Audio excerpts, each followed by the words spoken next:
C'est aussi bête, hein?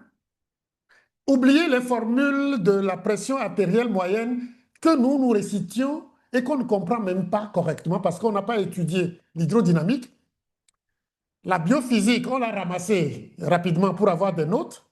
Mais quand vous étudiez l'hydrodynamique et que vous êtes confronté à la circulation, à la surpression, c'est comme ça on l'appelle là-bas, avec l'étude des lois de Bernoulli, de Pascal et consorts, sans oublier que les vaisseaux ne sont pas des tuyaux rigides. Ils ont une compliance. Et quand on revoit tout ça, en comprenant très bien ce qu'on appelle la loi de Poiseuille, je vous embrouille un peu, mais oubliez, ceux qui croient que je n'en sais rien, ils doivent venir s'asseoir et prendre un carnet pour noter. Parce que j'ai dû refaire ces choses pour comprendre et savoir qu'on nous ment. Ce qu'on appelle les contraintes, le principe de cisaillement et autres, j'ai dû refaire tout.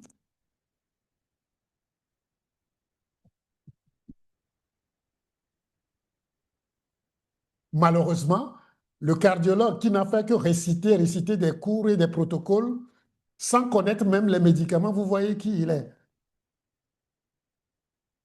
Et celui qui a vu son cardiologue faire crise en consultation et mourir, ce n'est pas étonnant, mais c'est une bêtise humaine.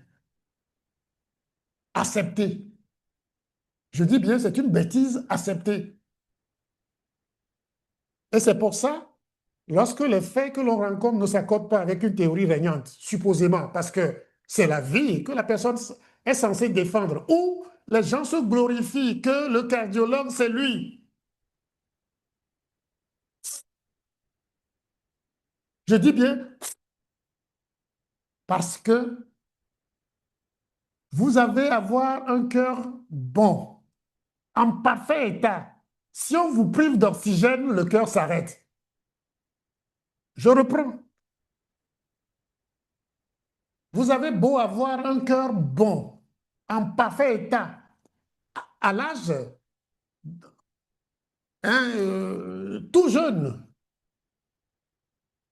Lorsqu'on vous prive d'oxygène, le cœur qui n'a aucun problème s'arrête. Et ça ne nous fait pas réfléchir un peu.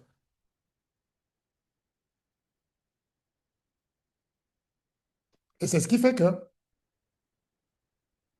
je vous dis, hein, je me suis préparé et j'aurais aimé avoir des gens courageux qui veulent faire un débat scientifique. Il y a de la place. Je veux le faire en mondo-vision pour qu'on me dise que je mente. Que les gens ne s'attaquent pas à ma personne pour m'insulter, mais qu'ils démontrent que ce que je dis est faux. Qu'ils prouvent que l'hypertension n'a jamais été un problème. Et je vous le dis, l'hypertension n'a jamais été un problème. C'est une solution. Une solution à un problème.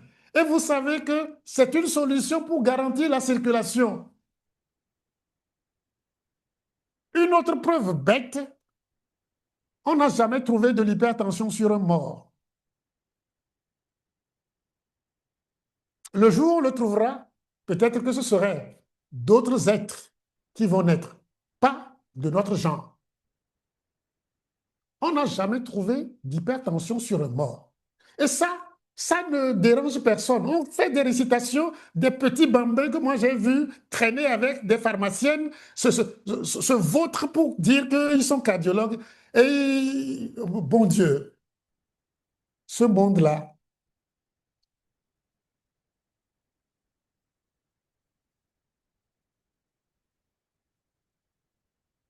au point où des gens se lèvent pour écrire des pamphlets, des diatribes comme ça, qui me poussent à avoir une réaction catilinaire,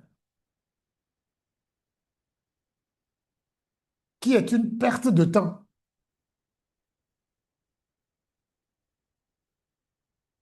L'hypertension, vous venez de le comprendre, c'est pour permettre que la vie prévale, vaille que vaille. Mais en même temps, c'est une information. Je dis bien, c'est une information.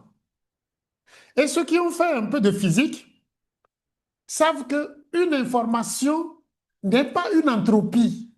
C'est l'inverse de l'entropie. Ça veut dire que c'est la tare médicale que les gens exposent tout le temps. Mes confrères, la plupart montrent que c'est du cytacisme. Une information est le contraire en physique ou en mathématiques du désordre, c'est-à-dire de l'entropie. C'est-à-dire l'information est la négantropie. Ce qui veut dire c'est l'ordre, c'est la solution. Et l'hypertension, qui est une solution, est une information en même temps. J'élève le niveau hein, pour que les ânes, avec leur petit doctorat de vaurien, essayent de commencer par réfléchir. J'aimerais les voir pour démontrer le contraire de ce que je dis, au lieu de se mettre à me donner des noms d'oiseaux qui ont disparu depuis des millénaires, alors qu'entre eux et moi, c'est le jour et la nuit.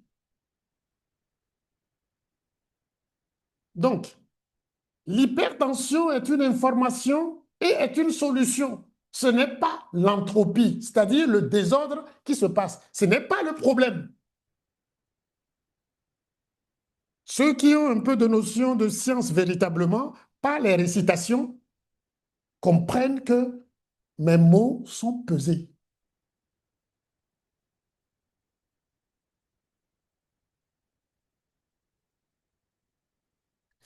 Donc, l'hypertension vous sauve. C'est Dieu en vous qui vous sauve, qui vous guérit, qui vous soigne. Ce n'est même pas le médecin qui vous soigne. La preuve, je vous ai parlé tout à l'heure du sifflet dans votre quartier. Je donne l'exemple banalement comme ça, un terre à terre pour que tout le monde comprenne. Du sifflet dans votre quartier, vous avez convenu en tant qu'habitant du quartier ou bien de la cité, au cas où il y a un intrus ou un problème, il faut siffler. Quand on siffle, si vous n'êtes pas mentalement dérangé, ce n'est pas le sifflet qui devait vous gêner. Le sifflet est une information. Le sifflet n'est pas le problème. Si le sifflet vous gêne, au point d'interdire le sifflet, ah, le gangster va rentrer. Comment vous allez faire? Et c'est ce qu'on fait en médecine. C'est pourquoi la médecine ne soigne que les symptômes. Les symptômes qu'ils pervertissent. L'hypertension est un symptôme mesuré. C'est une information qui en même temps est une solution à un problème, au désordre qu'il y a. Ce désordre-là s'appelle caillot sanguin, plaque d'athérome.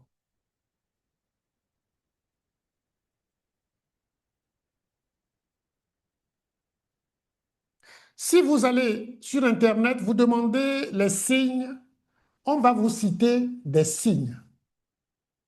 On va vous citer même des signes d'urgence. Mais pardon, on prête à ces signes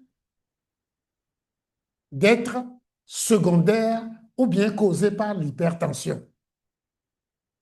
Que ce soit les maux de tête, les vertiges, les bourdonnements, c'est-à-dire les troubles neurosensitifs, tous ces signes-là qu'on prête à l'hypertension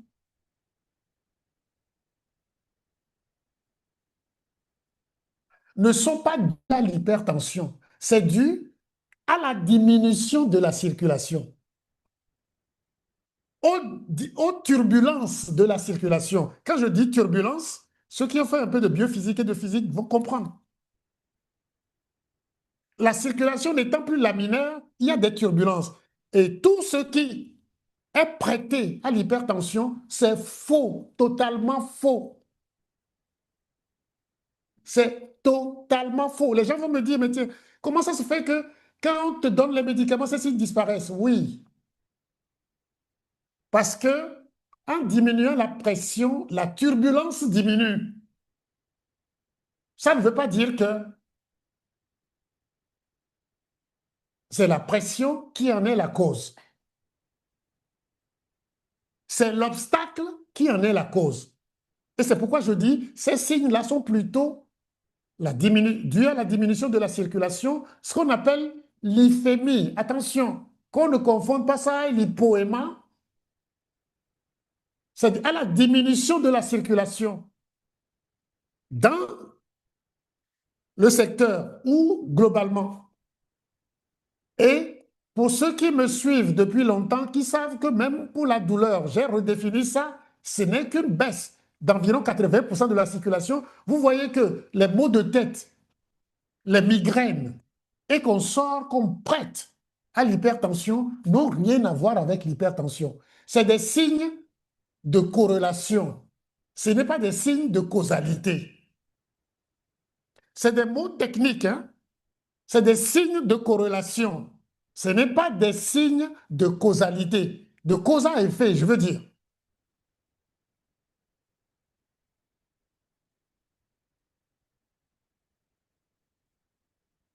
Et ça, c'est le médecin qui doit comprendre ça. C'est l'homme de thérapie qui doit comprendre ça pour ne pas assassiner son patient avec bienveillance en lui donnant de la mort au rat, qu'on appelle antihypertenseur.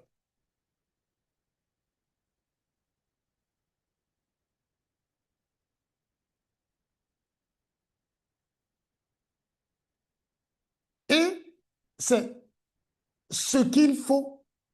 Il faut éveiller les gens, il faut réveiller les gens. C'est-à-dire, ma construction montre totalement que ce qu'on nous dit, les symptômes qu'on prête aux maladies, les maux de tête, on peut le trouver même jusque dans les parasitoses, dans beaucoup d'autres choses. Mais ça, ils le voient. Eux-mêmes, ils parlent de diagnostic différentiel, sans comprendre véritablement ce que ces mots cachent.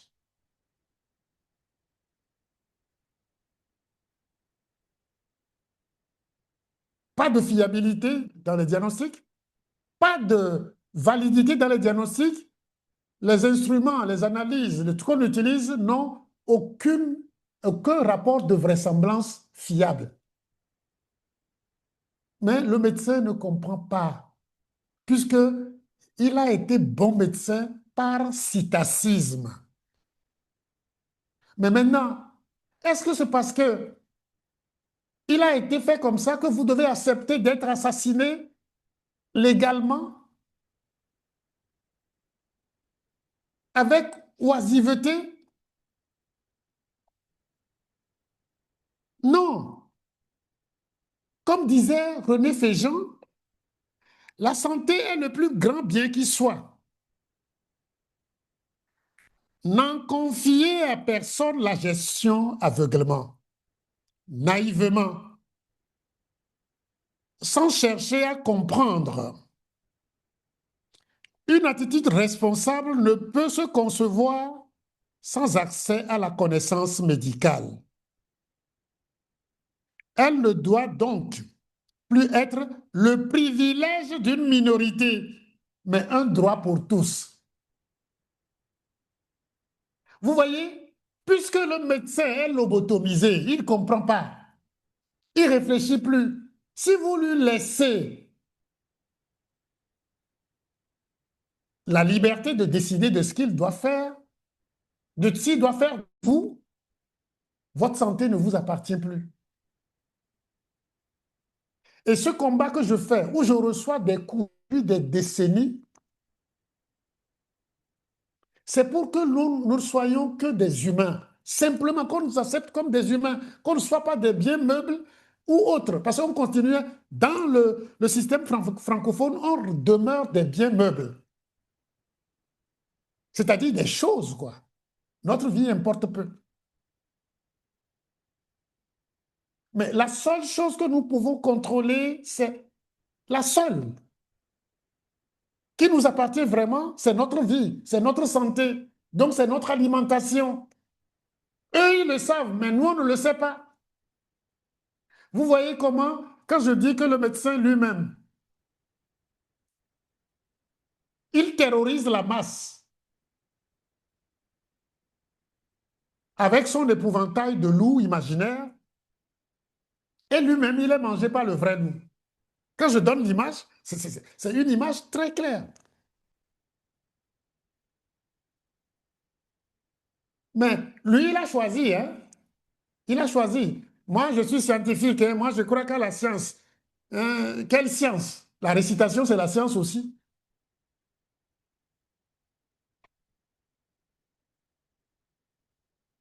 Et on voit comment les sciences, les scientifiques, là, on voit comment ils font leur science. Mais c'est parce que vous avez renoncé à vos droits, vous avez renoncé à votre veille, à votre clairvoyance, que vous vous laissez prendre.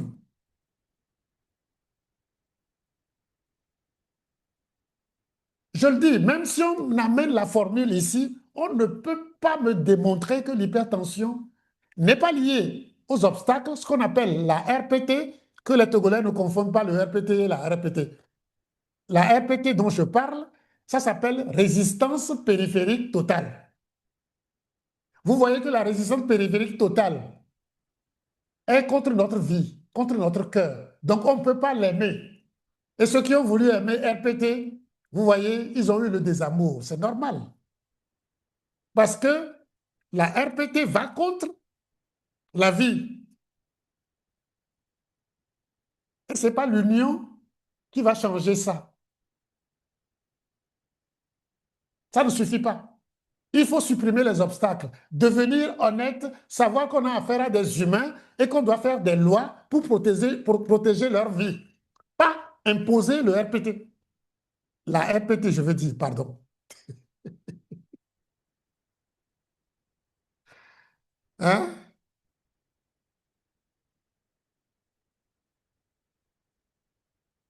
C'est une petite digression, mais attention, dans l'imagologie, c'est pur, c'est clair. Spirituellement aussi, c'est clair. Les noms, les mots, il n'y a pas de hasard. Donc, vous comprenez, personne ne peut prouver que l'hypertension n'est pas une information, n'est pas une solution et est un problème. Personne. Et je le fais en mondovision. Je défie la terre entière pour qu'on vienne me montrer que je suis en tort. Et humblement, je vais demander excuse parce que je suis borgne ou bien peut-être aveugle. Mentalement, je veux dire. Parce qu'on ne voit pas avec les yeux. Si les yeux suffiraient pour voir ce que je vous dis là, tout le monde l'aurait vu.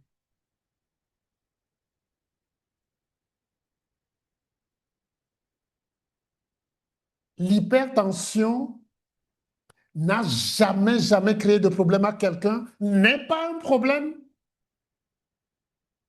Ça n'a jamais été cause d'AVC, d'arrêt cardiaque, ni d'insuffisance rénale ou autre. Jamais, jamais, jamais, jamais.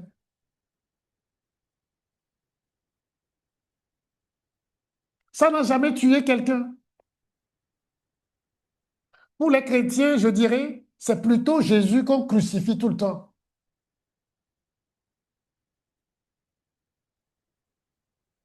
Et vous qui ont trahi Jésus, vous les connaissez. Ils ont des doctorats. Et ils crucifient les gens tout le temps. Passons. C'est juste pour vous faire rire un peu, mais la dérision a des raisons d'être, des fois.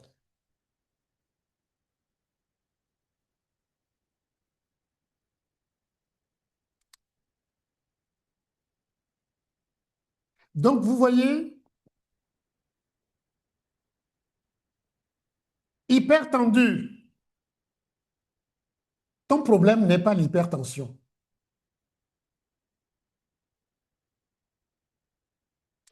C'est une illusion par terrorisme mental.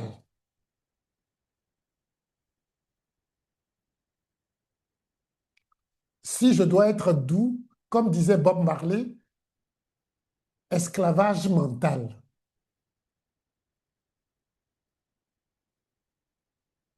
Emancipate yourself from mental slavery. None but ourselves can free our mind. Vous comprenez?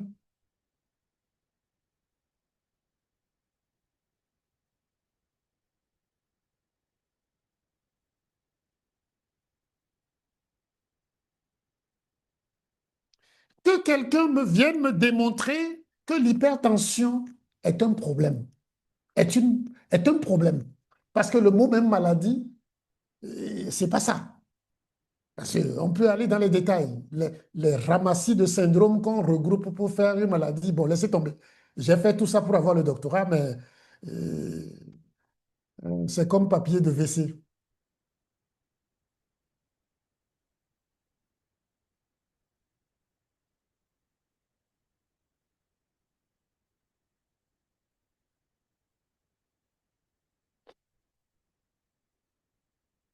L'hypertension n'a jamais tué quelqu'un, je vous le dis tout le temps. Donc, faut-il prendre des antihypertenseurs ou bien des hypotenseurs? Si vous suivez sur la toile, la communication des soi-disant cardiologues là sur la toile a commencé par changer. Je ne sais pas si vous avez vu. Petit à petit, ça a commencé par changer. Ça a commencé par changer déjà, hein. Ils changent les protocoles tous les jours. Ils parlent de ne plus faire de bithérapie, ne plus faire ci, ne plus faire ça. Suivez-les. C'est-à-dire, vraiment, on amène les ânes petit à petit à ne pas trop faire des braiements. Et ça change le langage. Moi, je les suis avec finesse. Parce qu'ils ne veulent pas avouer et il y a trop d'intérêt en jeu. Mais votre vie ne doit pas être liée à leur intérêt. C'est ça le problème. Mais ils préservent leur intérêt en vous manipulant. Entre-temps, beaucoup vont encore mourir. Suivez-les, hein, suivez-les. Suivez-les, vous allez voir. En attendant que vous posez quelques questions, je vais demander à Dima de passer la deuxième, la troisième vidéo, et puis on va continuer. J'ai planté le décor, hein. Pour ceux qui confondent les syndromes, les symptômes, hein, en crétin, avec un syllogisme amphigorique, des raisonnements abscons, je parle français, qu'ils viennent écouter et qu'on fasse le débat en mondo-vision. On sera obligé soit de manger ce qui leur appartient, ou alors de crever de faim, et on n'aura plus aucune indépendance alimentaire. L'eau, c'est pareil, c'est-à-dire qu'à partir du moment où vous pouvez créer des nuages qui sont porteurs d'eau, ou assécher les nuages avec des épandages, par exemple, d'aluminium, pendent aussi des polymères. Les polymères, ça absorbe l'eau, donc ça permet de ne pas faire pleuvoir à un endroit et de porter la pluie ailleurs. C'est-à-dire que ces gens-là pourront aussi décider qui va crever de soif et qui va boire. Et donc ça pose vraiment des tas de problèmes au niveau de l'humanité. C'est-à-dire qu'à partir du moment où plus rien ne va pousser sauf les plantes résistantes à l'aluminium, non seulement ils vont pouvoir nous vendre que leurs substances merdiques, c'est vraiment néfaste pour nous, et on ne pourra pas refuser parce que sinon on va mourir de faim, mais ils peuvent aussi nous affamer parce que toutes les semences et les séquences ADN des semences, à part Cocopelli justement et deux ou trois qui gardent les semences anciennes et qui sont emmerdées comme c'est pas possible, les semences, toutes les séquences ADN de toutes les semences du monde sont dans un coffre-fort en Alaska qui appartient aux mêmes, c'est-à-dire à Bill Gates, Rockefeller, Syngenta, Bayer, enfin que des gens qui veulent notre bien. Repassez la vidéo parce que ce qu'ils disent là, eux, ils savent que c'est votre alimentation. C'est le climat qu'ils doivent modifier pour vous avoir. Et ils font tout pour vous empoisonner. On sera obligé soit de manger ce qui leur appartient, et ou alors de crever de faim et on n'aura plus aucune indépendance alimentaire.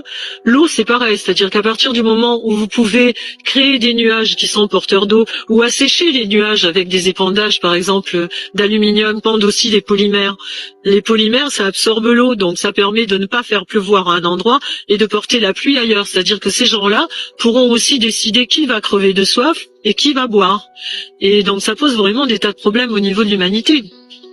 C'est-à-dire qu'à partir du moment où plus rien ne va pousser sauf les plantes résistantes à l'aluminium, non seulement ils vont pouvoir nous vendre que leurs substances merdiques, c'est vraiment néfaste pour nous, et on ne pourra pas refuser parce que sinon on va mourir de faim, mais ils peuvent aussi nous affamer parce que toutes les semences et les séquences ADN des semences, à part Cocopelli justement et 2 ou 3 qui gardent les semences anciennes et qui sont emmerdées comme c'est pas possible, les semences, toutes les séquences ADN de toutes les semences du monde sont dans un coffre-fort en Alaska qui appartient aux mêmes, c'est-à-dire à Bill Gates, Rockefeller, Syngenta, Bayer, enfin que des gens qui veulent notre bien.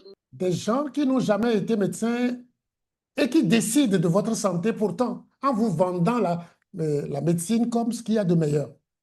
Vous voyez que c'est eux qui décident des programmes de comment y a à bâtir les gens et leur donner des doctorats après, et puis bon, les jeter là. C'est eux qui donnent les poisons à injecter aux enfants pour faire de la cacochimie. Vous savez ce que ça veut dire, cacochimie?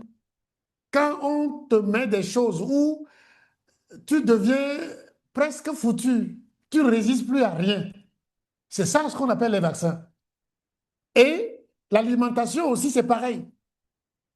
Le climat, c'est pareil. C'est des monstres, c'est des comportements démoniaques. Et que, normalement, les anges, après les mamans, c'est les pédiatres.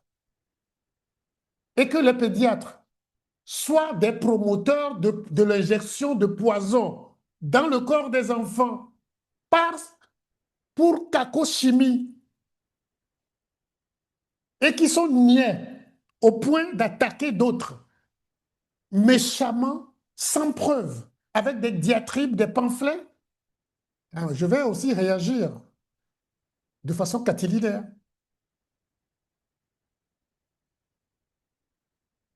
Vous voyez, c'est les Bill Gates, vous voyez, c'est-à-dire là, je vous le dis. Vous n'avez pas encore la mesure parce qu'on ne peut pas tout vous dire. C'est pour ça, soyez curieux, lisez, laissez tomber les danses de côté. Parce qu'ils se vantent en disant que nous, on ne sait que danser, faire du sport. Parce qu'on ne réfléchit pas. Alors qu'il faut tout pour nous abêtir. En mettant du fluor dans l'eau que nous buvons, en bombardant de l'eau avec du benzène et tout le reste, en introduisant des métaux lourds dans tout ce que nous consommons, en empêchant que l'on ait des graines naturelles à remettre dans le sol. Vous imaginez? Pire que Lucifer, je ne sais pas, je ne crois pas, c'est l'homme qui est Lucifer. Hein? Quand le peuple sera intelligent, alors seulement le peuple sera souverain. Et en attendant, on rampe. On se contente de miettes jetées par ceux qui tiennent les rênes. On croit voter, mais on obéit. On croit parler, mais on répète. On se gave de distractions, d'écrans, de mensonges bien emballés, pendant que d'autres décident pour nous. Être souverain. Mais comment, quand on ne sait même plus réfléchir? On gobe tout. Les slogans, les promesses vides, les « c'est comme ça ». On oublie de poser des questions, de douter et de chercher ce qui est juste. On a peur de savoir, peur de comprendre, parce que comprendre, c'est devoir agir. Mais qu'est-ce qu'on attend? Qu'un miracle tombe du ciel. Rien ne changera si le peuple ne se réveille pas. Si on ne se met pas en colère, une vraie, celle qui brûle les illusions et détruit les chaînes. Pas de souveraineté sans intelligence, et pas d'intelligence sans effort. Alors lève-toi, apprends, pense, batte-toi, ou continue de courber l'échine. Mais ne viens pas pleurer si tout s'écroule. parce que ce sera aussi ta faute. Quand le peuple... Vous comprenez? Vous allez continuer à courber les chines si vous ne voulez pas vous réveiller, vous ne voulez pas être intelligent, vous ne voulez pas faire des efforts de pensée. Quand Bob dit rebel, rebel, rebel, c'est ce qu'il veut dire. Quand il dit emancipate yourself, c'est ce qu'il veut dire. Si vous ne vous battez pas, mais vous battre, ce n'est pas avec des armes, parce que vous avez encore une possibilité, une souveraineté, votre souveraineté de manger ce que vous voulez. Pas ce qu'on induit avec des goûts manipulés. Donc, manger comme les animaux. Hein, et ce que j'ai choisi faire, parce que les gens croient que quand on dit science, science veut dire honnêteté. Non. La science, on manipule avec la science. Je vous montre à suffisance. C'est parce qu'on a renoncé, on croit que quand je récite les choses, je comprends. Non.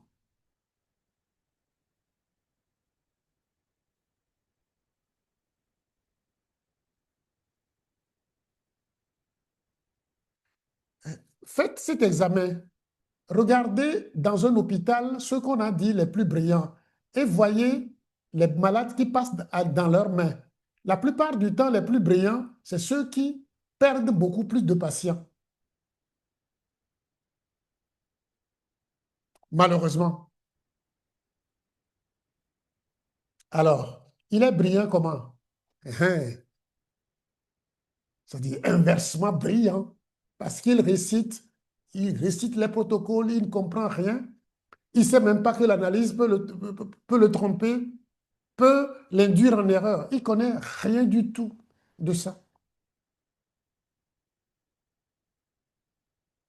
Mais c'est parce que nous ne voulons pas devenir intelligents, avoir le bon sens. Quand les ânes qui récitent les cours même se comportent, au lieu de parler avec des braiements, au lieu de parler avec clarté, ils font des braiements.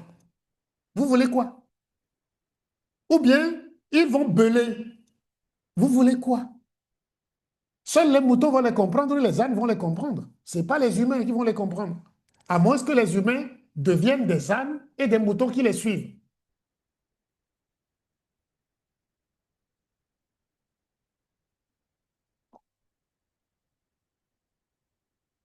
Merci, Diman.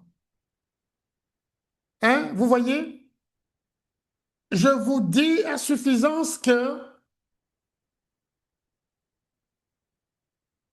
l'hypertension n'a jamais été votre problème, ne vous a jamais créé un problème. Au contraire, c'est votre allié, c'est votre euh, urgentiste divin. C'est Dieu en vous qui vous soigne. Jusqu'à ce que vous preniez conscience que vous devez vous soigner et il va s'arrêter. C'est-à-dire en évitant de créer des obstacles pour la circulation sanguine. C'est-à-dire, si vous vous aimez, comme on l'a dit au début, c'est préserver la circulation sans forcer. Donc, supprimer ce qui bloque la circulation, tout ce qui acidifie votre corps pour qu'il n'y ait pas de client, c'est-à-dire d'oxygène à transporter. C'est ça le véritable problème. Ce n'est pas la tension qui monte.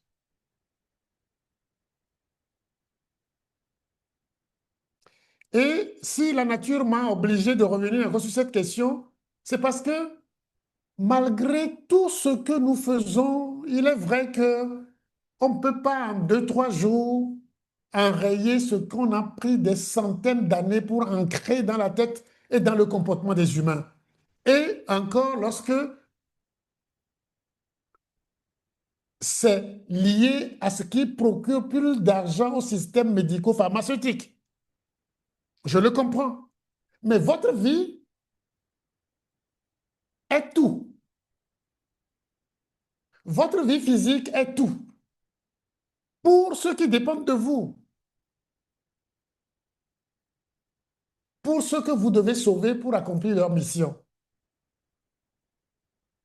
Si vous le comprenez, vous devez faire des réunions et partager ce que je vous dis.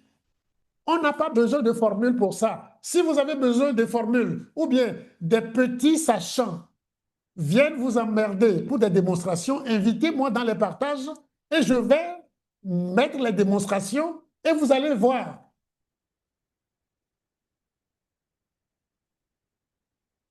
Je fais abstraction de ça pour que vous ne soyez pas mélangés quand vous entendez les braiements de formules de science que ces ânes-là sortent.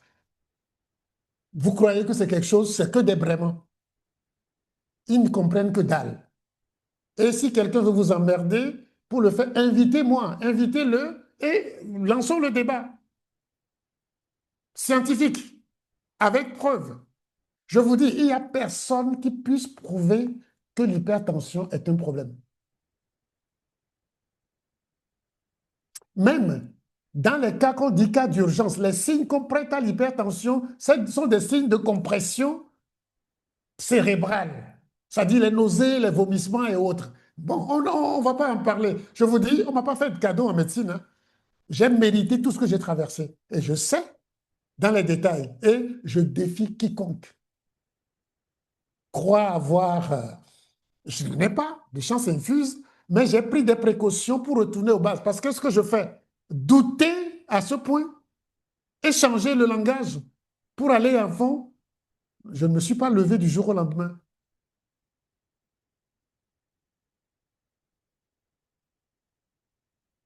Ben, c'est votre vie, c'est votre vie, c'est votre vie que vous devez préserver. Parce que ces gens-là, le criminel, il s'en fout.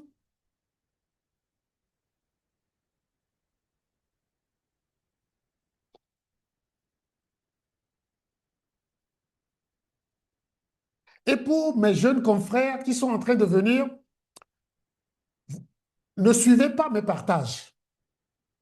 Finissez d'abord le cursus. Parce que quand vous voyez la vérité, qui n'est pas ce qu'on vous donne au cours, sur quoi on va vous noter? Donc, pour ces jeunes qui n'ont pas encore soutenu, ne venez pas me suivre. Si quelqu'un est jeune, il vient, chassez-le. Ceux qui ne sont pas médecins, ils n'ont qu'à venir comprendre parce que c'est eux qu'on exploite. Ceux qui sont déjà médecins, qui veulent comprendre, ils peuvent venir pour nous aider à expliquer les choses. D'abord, à leur faire comprendre la chose et puis à divulguer la chose. Je vous ai dit, comme on dit, certaines choses, je peux l'appliquer, mais ne pas le divulguer. Je ne suis pas entré dans tous les détails.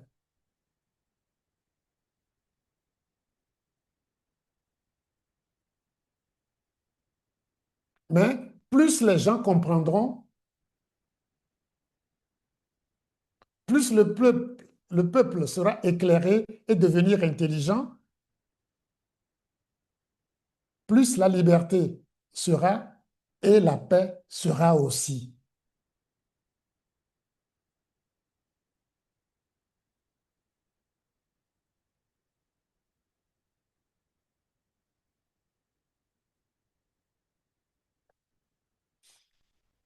Communiquez entre hypertendus, communiquez entre vous, suivez les signes. Lorsque vous prenez les médicaments, les autres signes que vous avez et autres, ayez votre testament de vie. Je vous en ai parlé une fois de façon furtive. Ayez un carnet. Tout ce que vous avez comme signe, ce que vous mangez, mettez tout dedans. Et il suffit d'analyser un peu, vous verrez. On n'aura pas besoin de vous dire que l'antihypertenseur, c'est du blablabla. Quand vous dit que ceci, c'est angiotensine, ceci, c'est cela. C'est-à-dire, on sait bien mélanger les gens pour qu'ils ne voient plus le bout du tunnel. C'est tout.